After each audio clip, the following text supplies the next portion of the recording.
Ben Lee, he's the Executive Director of the Special Advisory Council from Myanmar.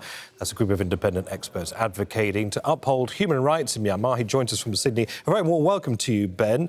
It is almost a kind of testimony to the power of art that Myanmar's military junta now feels the need to target basically anyone with a platform. Why are they doing this? Well, the Myanmar military trades in terror. And as their sham election approaches in the coming months, we can really expect more of the same. Firstly, through its escalating campaign of bombing against civilians and its widespread use of torture and sexual violence.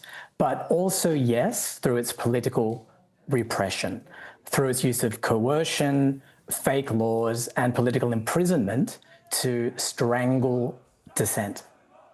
You describe this forthcoming election as a sham, as the messaging around it as a degree of fakery, I suppose. But is there any genuine support there for this election, given many political parties have been excluded and the military junta controls something like 40% of the country?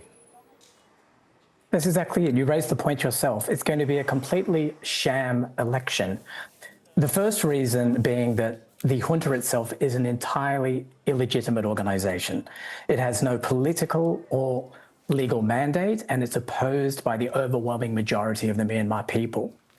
Secondly, it doesn't have a logistical capacity to undertake an inclusive election. As you said, it controls less than 40% of the territory in the country. Thirdly, it's excluded major political parties and ethnic and minority communities from participating.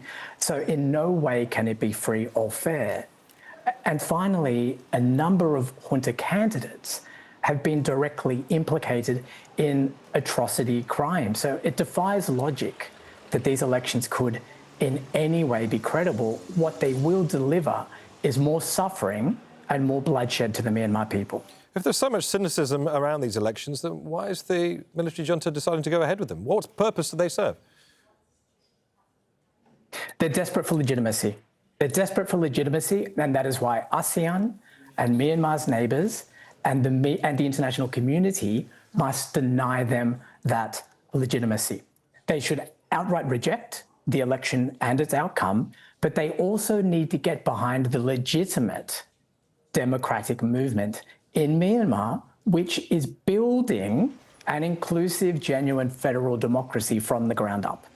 You mentioned ASEAN there, and one thing that was very noticeable at the recent ASEAN summit was how far Myanmar had slipped down the agenda. Why are regional powers divided and increasingly ambivalent, it would appear, to Myanmar's fate? Well, obviously there are competing interests. I think what we really need to do is maintain the pressure, particularly on ASEAN.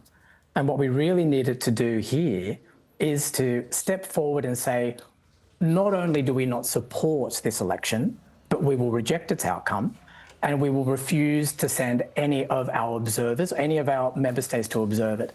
We also need to start seeing ASEAN bring a preparedness to bring an escalating series of sanctions against the junta, which quite frankly, for almost 5 years now, has continually humiliated it at every turn and rejected its 5-point consensus. Ben, really good to hear your thoughts. Many thanks for joining us. Ben Lee there. Pleasure.